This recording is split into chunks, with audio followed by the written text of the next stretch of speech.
Gente, eu estou aqui mais uma vez para a gente conversar.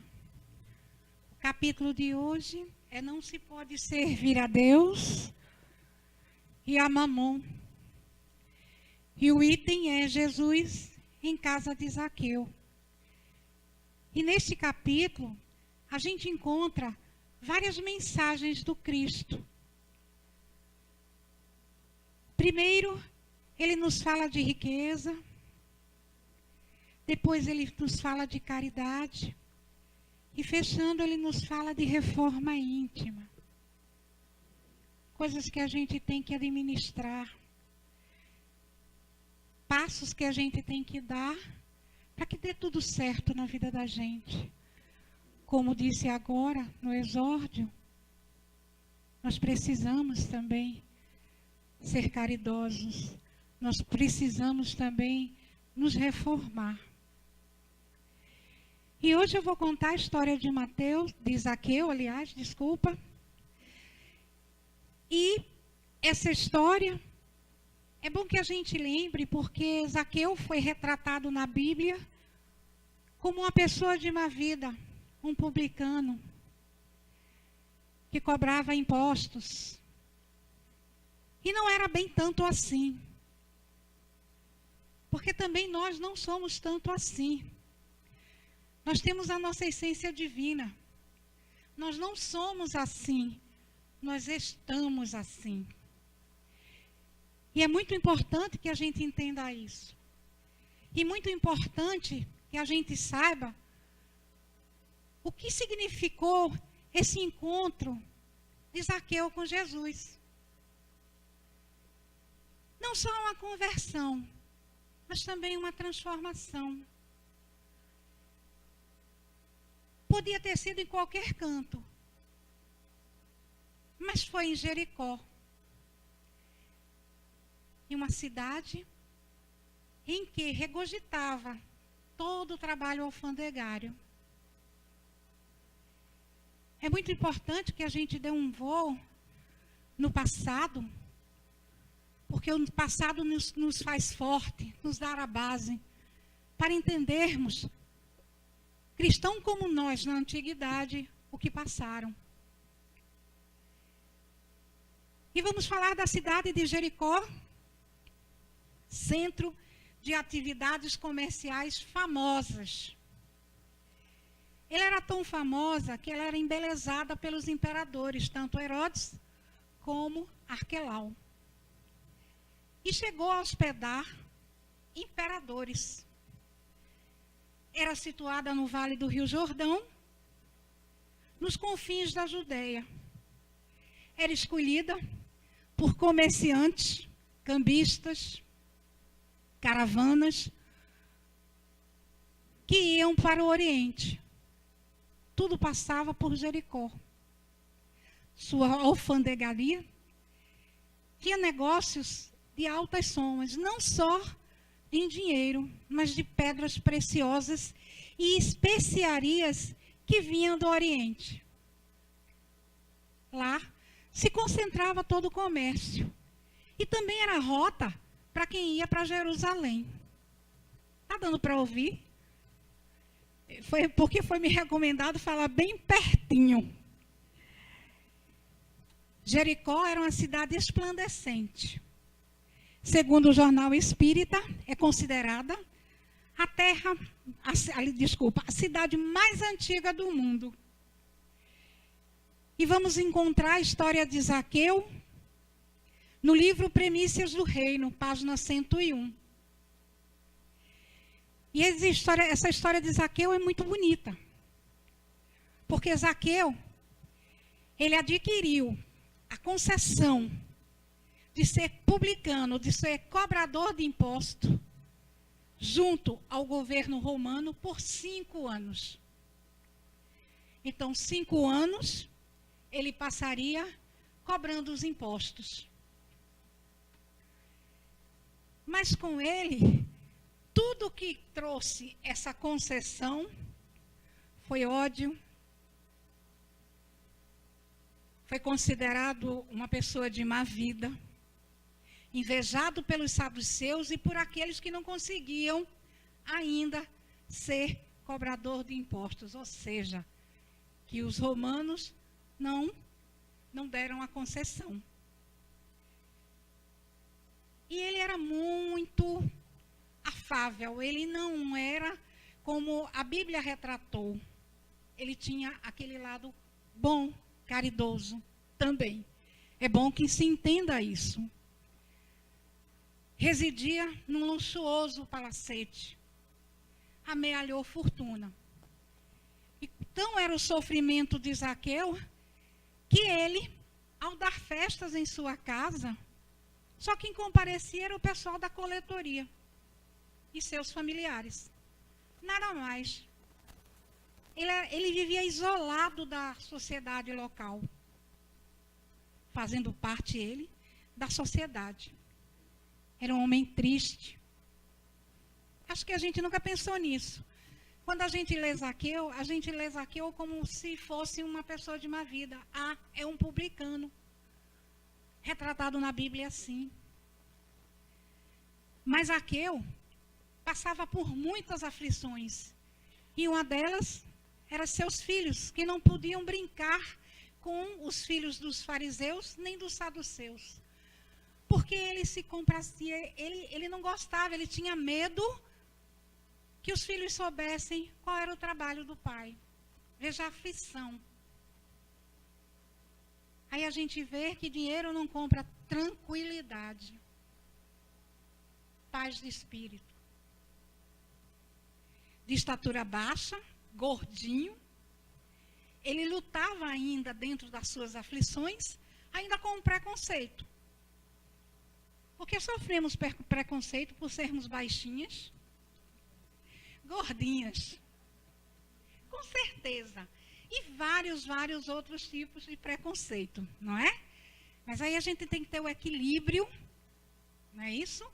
De não detestar e não despejar a nossa raiva e o nosso mau humor naquele que tem preconceito. A gente tem que entender.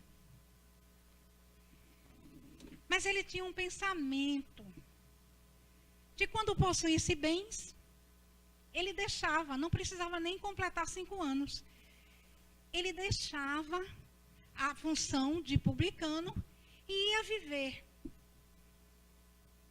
com seus filhos. Até em outra cidade poderia assim ser. Porque naquela cidade ele não poderia estar, ele não poderia ficar. Os judeus, o trabalho dele era tirar dos judeus que ele era um judeu e dar para os romanos. E tinha que andar com guarda-costas. Veja como ele era odiado. Todos eram odiados. Imaginemos que Mateus também passou isso, quando Levi, não é? Então ele andava com guarda-costas, e quem pagava o guarda-costas? Se o governo de Roma pedisse para cobrar, vamos dizer assim, no dinheiro de hoje, R$10, ele tinha que cobrar 12, porque tinha que sobrar dinheiro para o guarda-costas. Ele tinha medo de ser morto na rua. E na véspera da Páscoa, milhares de peregrinos passavam por Jericó, indo para Jerusalém.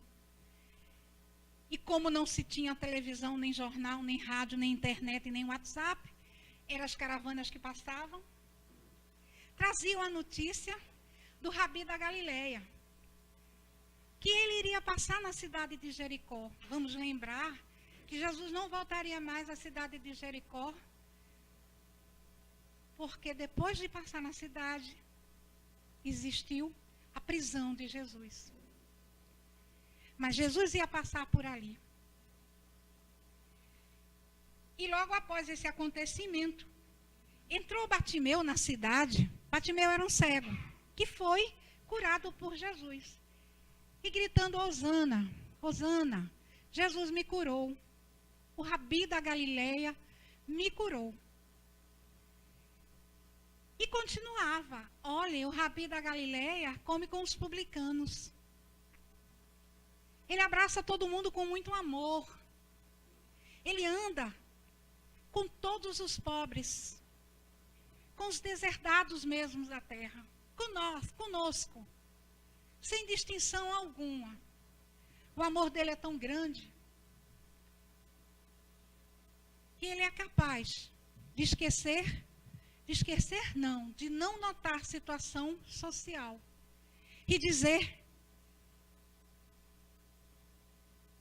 que a boa nova do reino veio para os degradados da terra. Veio para aqueles que estão com o coração em sofrimento. Veio para aqueles que estão não sofrendo de doenças, mas sofrendo pela exclusão. Por não ligar, por não fazer parte da sociedade. Por ser taxado de pobres, de paralíticos e não poder participar de nada. Essa era a grande oportunidade de Zaqueu ver Jesus. Porque além de Jesus, além de querer ver Jesus, Zaqueu não se sentia feliz. Alguma coisa faltava em Zaqueu. E ele ansiava por ver o mestre. Ele não o conhecia, mas sabia das novidades. Sabia precisamente quem era Jesus, porque se passavam dizendo, falando, contando os feitos do Rabi da Galileia. E ele pensou, Jesus, acompanhado de uma multidão, realmente deve ser uma multidão enorme. Baixinho, gordinho, como eu vou ver Jesus?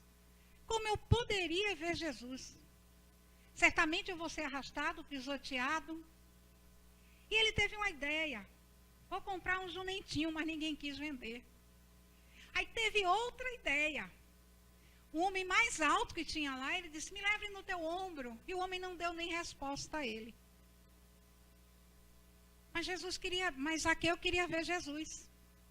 Era importantíssimo que Zaqueu visse Jesus. Mesmo assim, chegou a tarde, Jesus chegou a Jericó. E Zaqueu não se desanimou, foi perseverante. Ele foi entre a multidão, nem se lembrou que poderia ser morto ali. E foi entre a multidão, sendo jogado de um lado para o outro, pisoteado, arrastado. E foi nessa confusão, nesse burburinho, que ele encontrou uma palmeira, às margens de onde a multidão estava passando, levando Jesus. E ele disse, agora, eu vou subir na palmeira. Mas mesmo assim, subindo na palmeira, as pessoas que o viram criticaram. Poxa, um homem tão rico subindo na palmeira. Que ridículo. Ele podia encontrar Jesus de outra maneira. Mas foi aquela maneira que ele achou. Aquela maneira que ele achou. Subindo numa palmeira.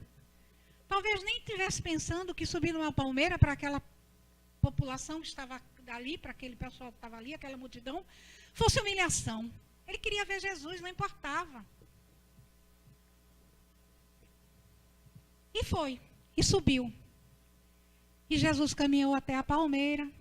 Na palmeira, ele podia ver Jesus, mas não podia ser visto. E caminhou até a palmeira, Jesus, e disse, Zaqueu, dar-te pressa em descer, porquanto preciso que me hospede hoje em tua casa. A semente, meus amigos, fora despertada, a semente da fé. E o mestre precisava cuidar dessa semente. Mas já pensaram o que se passou na cabeça de Zaqueu? O que se passaria na nossa cabeça se Jesus dissesse, vem cá fulano, vem cá Aninha. Desce aí Aninha, do pedestal aqui. Dá-te pressa que eu vou ficar na tua casa. O que passou na cabeça? Ele era uma pessoa de má vida. chamado pelo nome. Tinha tanta gente, mas ele foi chamado pelo nome. Pensou, eu não sou digno. Ricos eram detestados. E revendo todo o seu processo de vida, todo o seu trabalho, os seus negócios, ele dizia assim, a lei mosaica me condena. E eu estou atormentado. E Jesus, esperando que ele descesse, continuou lá, firme. E Zaqueu desceu. Imagino, que eu acho que todo mundo imagina também, que foi muito mais fácil Zaqueu subir do que descer da palmeira, concordam? Foi muito difícil ele descer. Porque descendo, ele jamais poderia ser aquele homem que coletava impostos.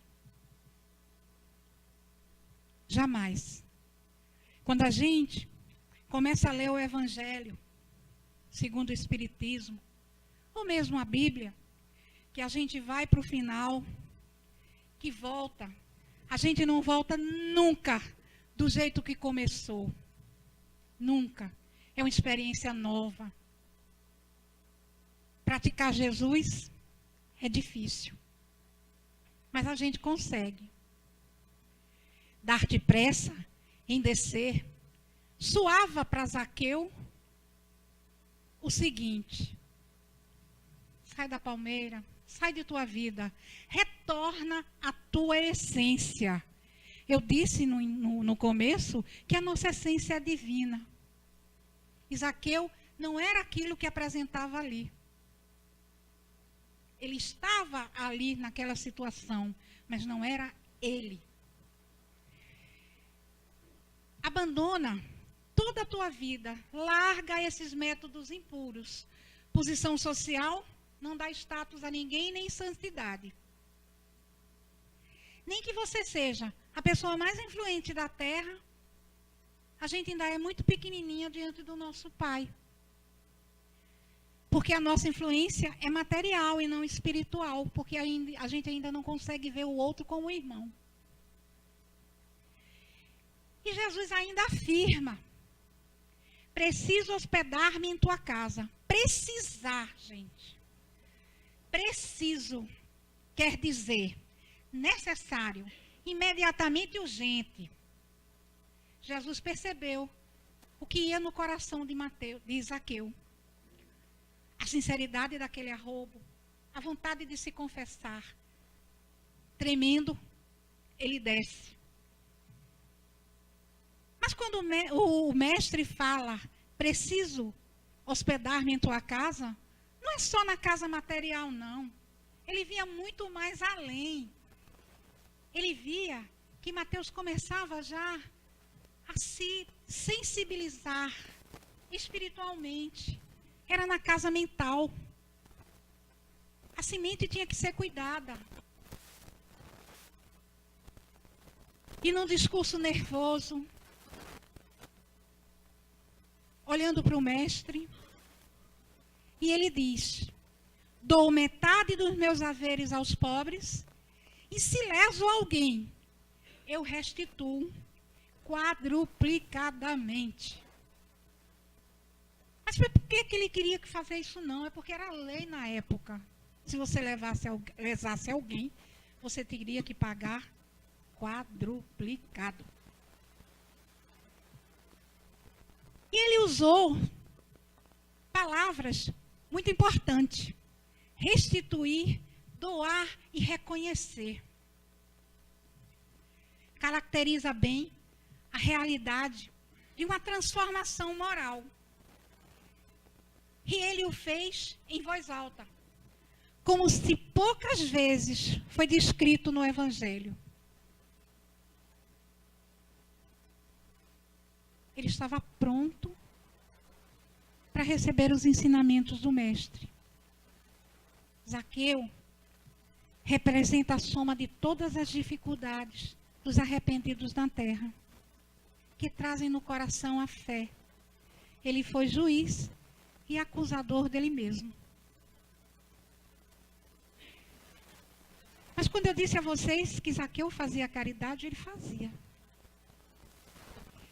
Zaqueu, com o dinheiro que ganhava, ele comprava terrenos, terras, colocava nessas terras ovelhas, cabras, animais, e pegava todo aquele pessoal de aldeias vizinhas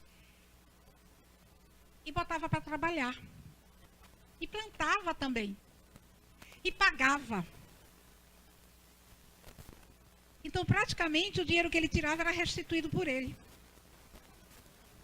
Mas, mesmo assim, nós ainda fazemos isso. Muitas vezes a gente ocupa uma posição social. Muitas vezes a gente toma decisões que naquela posição social tem que ser tomada. E a gente faz assim, poxa, que homem chato, desumano. E não é, gente. A gente tem que olhar o outro lado das pessoas. Conheço uma pessoa que dentro de uma firma onde ela trabalha, de uma empresa onde ela trabalha, poucas pessoas gostam dela. Íntegro, responsável, toma as decisões para o bem da coletividade e não para o bem de uma pessoa só. E uma pessoa disse, mas que rapaz ruim. Não aceito as ordens dele, acho que ele não fez nada que deveria fazer. E por coincidência, foi para uma festa com essa mesma pessoa. E essa mesma pessoa mostrou o outro lado de como ele era. Ele tinha que ter uma postura, muitas vezes não compreendida. E a gente taxa as pessoas de, querendo ser superior, querendo ser melhor que o outro, querendo, não entendendo, não sendo sensível aos problemas do outro. Era sensível, ele era sensível, porque ele disse, eu dou os meus haveres, o necessário para que não falte para a minha família. Isso é mais do que lógico. Porque Jesus jamais pediu que a gente virasse um pedinte, mas que soubesse administrar a riqueza.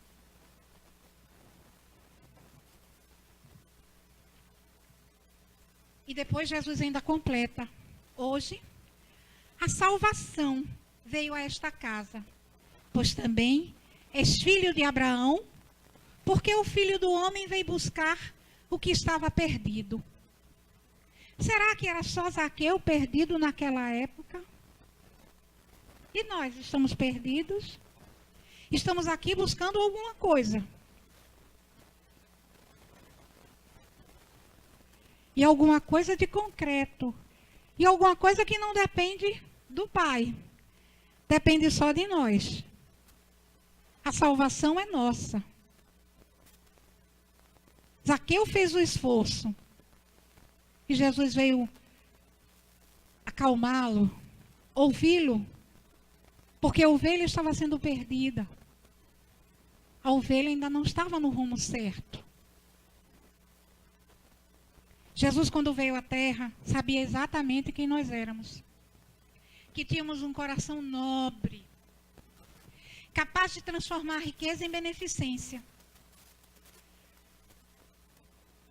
Mas sabia também que a gente podia se perder. Porque a gente ainda não se conhece. A gente não sabe nem o que veio fazer aqui.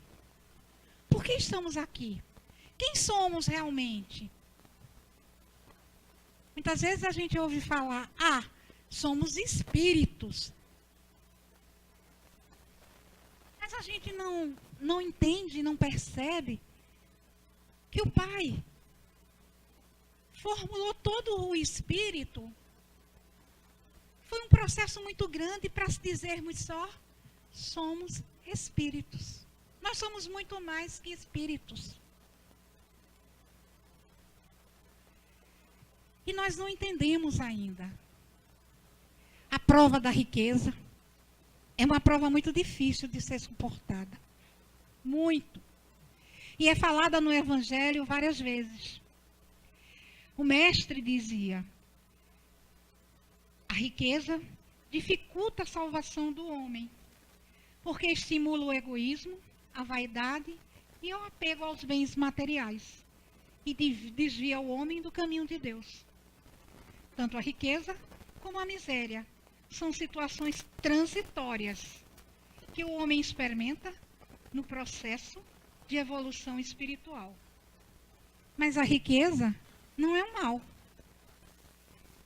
Longe de ser um mal. Ele é um fator de progresso e bem-estar da humanidade.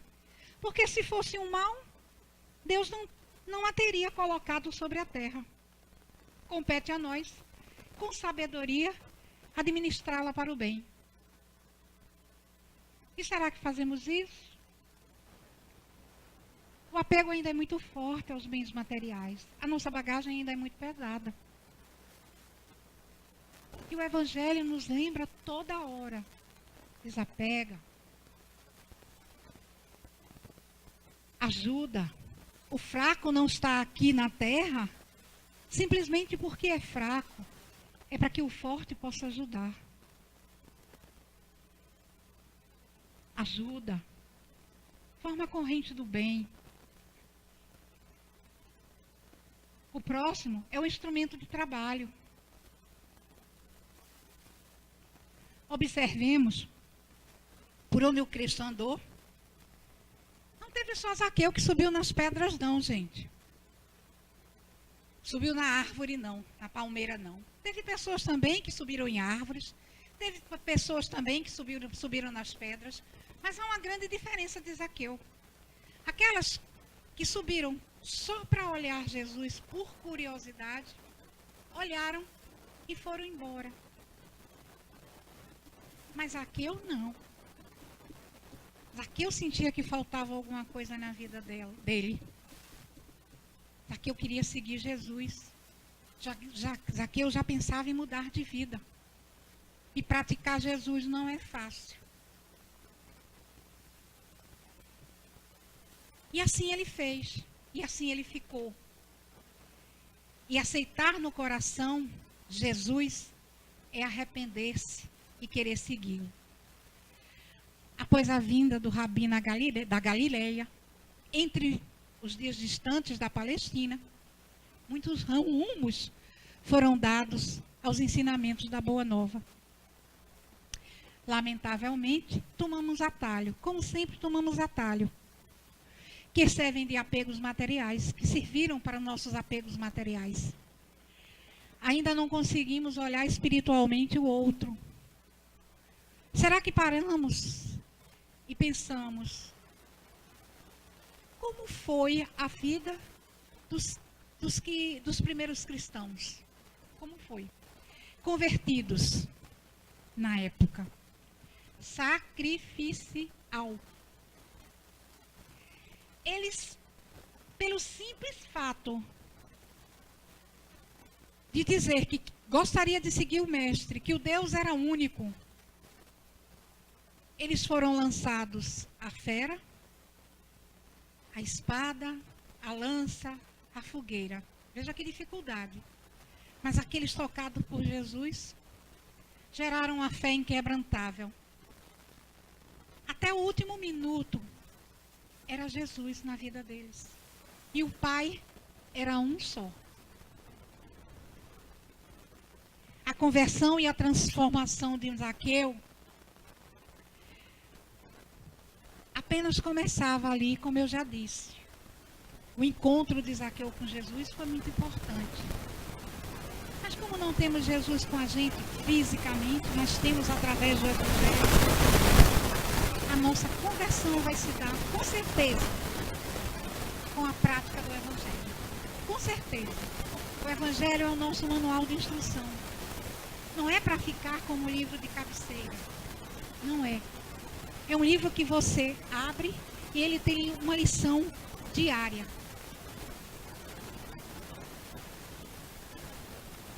Ele como nós, Zaqueu como nós, teve a oportunidade de se ajustar na lei. e dali por diante era o esforço dele. A gente, quando pega o Evangelho, a gente pega todas as leis de Deus. Que estão gravadas na nossa consciência e são relembradas no nosso Evangelho. Dali para frente, a gente vai ter que se esforçar. E é um esforço grande. É um esforço porque o amanhã nos reserva grandes obstáculos a ter transpostos. Por quê? Porque não é fácil, na situação revolutiva que nós estamos hoje, amar alguém como Jesus nos amou. Não é fácil. Praticar os ensinamentos trazidos do Evangelho também não é fácil. Os sacrifícios físicos, eu estou olhando para o relógio, os sacrifícios físicos já acabaram. Os cristãos daquela época já se foram, fizeram a sua missão. As dificuldades hoje são outras. E não são exteriores, são interiores. Não temos mais o dia contado. Se dissermos assim, eu vou seguir aquele líder religioso. Eu vou seguir aquela religião. Não temos mais os dias contados. Zaqueu foi um exemplo de não estar satisfeito e procurou mudança. Saiu da acomodação. O nosso grande problema interior é que nós nos acomodamos. Nós não queremos sair dos prazeres materiais que são imediatos. Porque os prazeres espirituais exigem de nós muito esforço. Exigem de nós reforma íntima.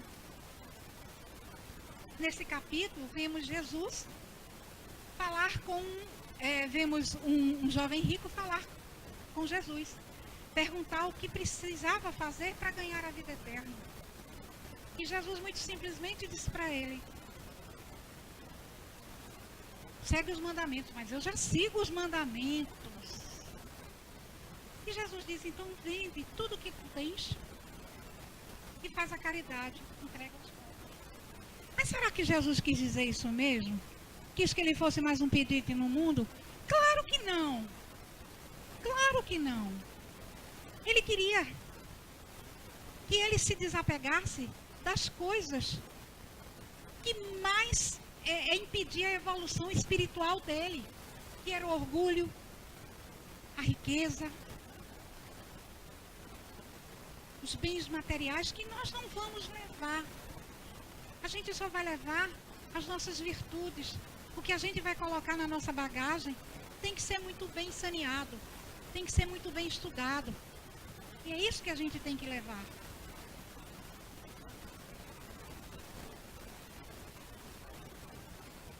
Toda vez, e ele queria que a gente aprendesse a fazer caridade. Toda vez que a gente pergunta assim, que a gente ouve perguntar, o que precisa o Espírito para ser salvo? E todos nós já acostumamos a responder: caridade. Mas caridade é muito mais que isso. Aí dizem, a caridade é muito fácil material. A caridade material é muito fácil. Engano. Caridade material não é fácil. Caridade moral também não é difícil. Porque para você fazer as duas caridades, você tem que ter postura cristã. E o que é postura cristã? É respeito.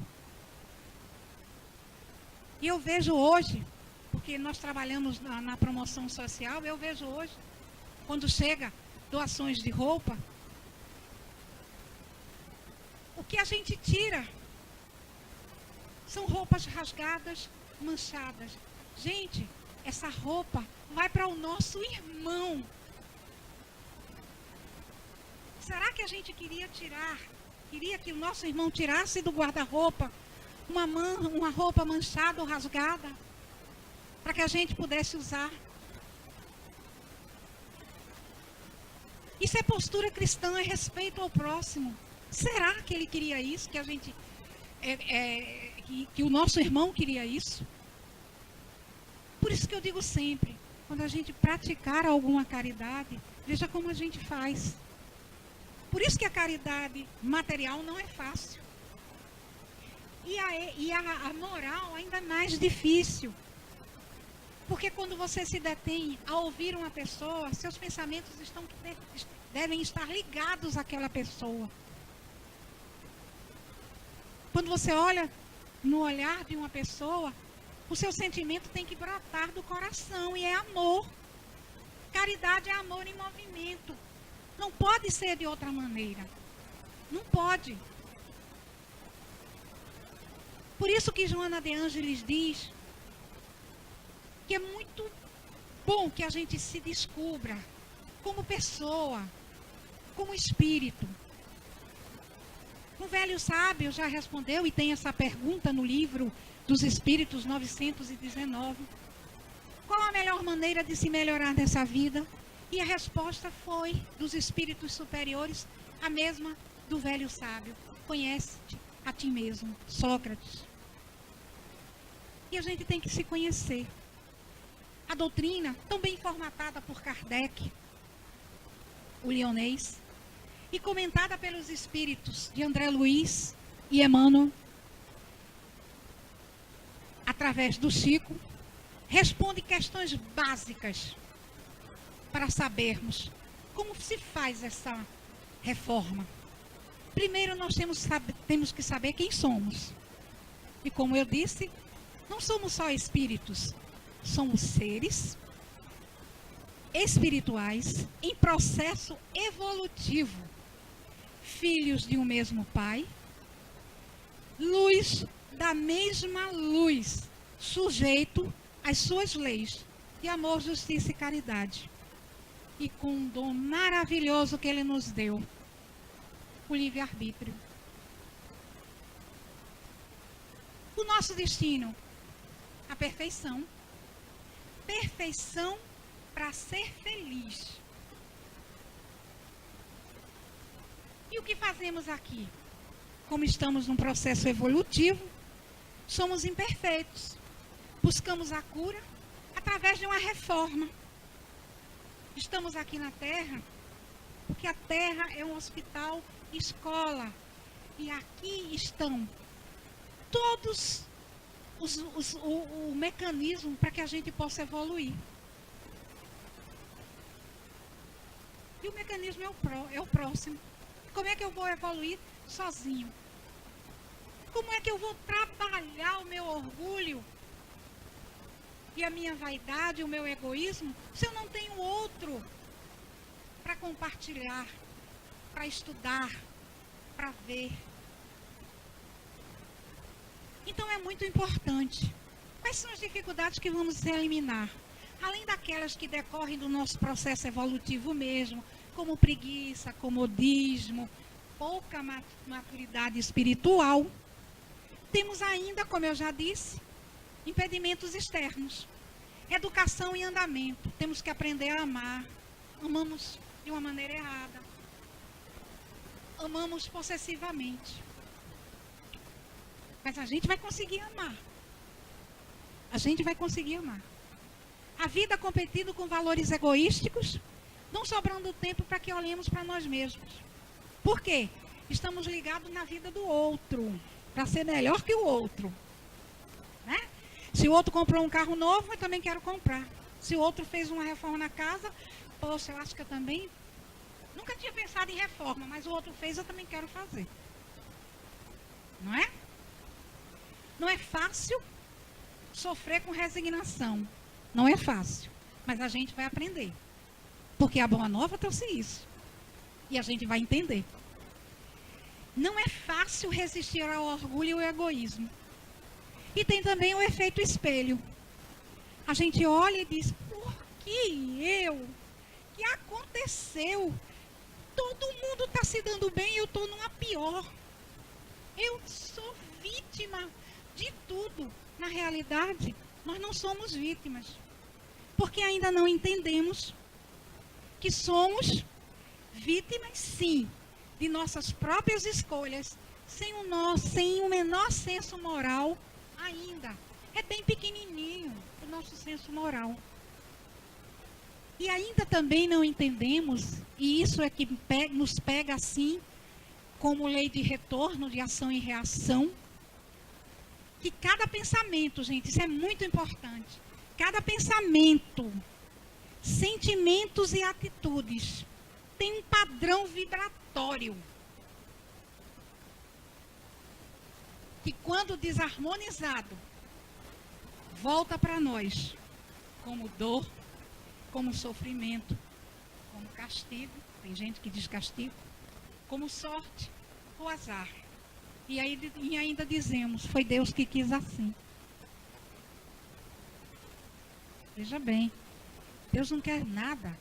Deus não nos colocou aqui para sofrer, não. O sofrimento vai de acordo com as nossas escolhas. São as nossas escolhas erradas que ainda estamos fazendo. Para que não continuemos fazendo escolhas erradas, vamos praticar Jesus. Para que a gente possa praticar Jesus, vamos fazer a nossa reforma. Vamos nos olhar no espelho e dizer, eu preciso reformar isso. E vamos fazer como meta, ter como meta. Porque a gente não está aqui só de passagem. Se a meta é a perfeição, a gente tem que procurar um caminho para ser perfeito. E nesse caminho, a gente tem que determinar metas. E é muito importante que comecemos a nossa reforma íntima. Ela é pessoal, não tem modelo, não posso dizer para vocês, façam desse jeito ou daquele jeito, porque ela é íntima. Só a gente, dentro de cada um de nós, é que tem que saber o que mudar, né, Zeca? Não tem modelo para a gente fazer. Eu vou mudar aquilo que não me faz bem. E geralmente a gente quando vê no outro um defeito, é justamente aquele defeito que a gente tem. Porque a gente só reconhece aquilo que conhece. Santo Agostinho, ele fazia a reforma dele de uma maneira diferente. Depois das orações, ele se perguntava, o que eu posso melhorar hoje? O que eu deixei de fazer com algum irmão, ou alguma atitude, ou alguma ação, que eu possa fazer amanhã, que eu possa pedir perdão amanhã. E com isso ele ia disciplinando o pensamento, porque o nosso pensamento também é um grande empecilho. A gente abraça, mas o nosso pensamento está lá longe. A gente muitas vezes abraça uma pessoa e o nosso pensamento está completamente adulterado. A gente tem que também fazer a reforma, começa pelo pensamento. Chegou um pensamento ruim, gente, que não faz parte da nossa natureza. Ora, entrega a Jesus. Mas você já orou, já fez a sua obrigação de conversar com Jesus naquela hora tão conturbada.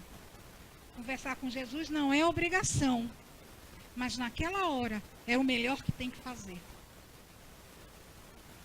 Então, revendo as nossas atitudes, revendo as nossas ações, nós conseguimos mudar a nossa vida, o rumo de nossa vida.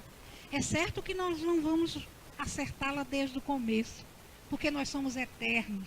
Milhares e milhares de vezes nós viemos para cá. Mas a gente pode fazer, segundo o Chico, um novo final. Não é? Porque começar agora, pois é.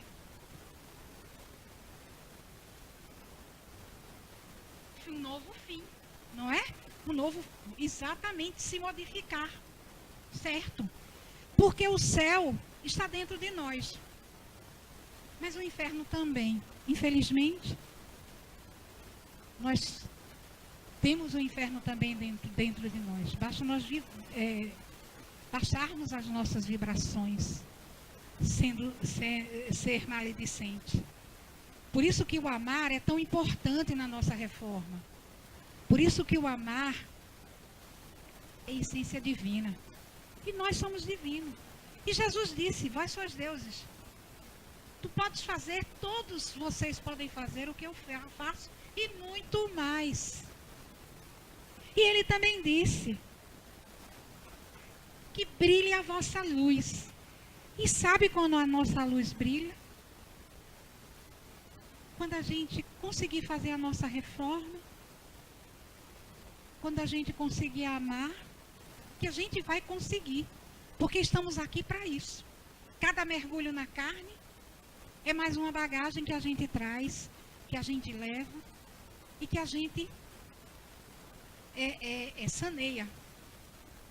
Vamos fazer com que brilhe a nossa luz. A nossa luz vai ter que brilhar diferente, porque nós somos, cada um, diferentes, nós não somos iguais. E é esse brilho que Jesus falava, que brilhe a nossa luz. Eu espero que vocês tenham gostado, que eu tenha explicado, não é? A necessidade de uma reforma, a vida de Zaqueu. E eu agradeço muito essa oportunidade que a casa sempre me dá. Boa noite.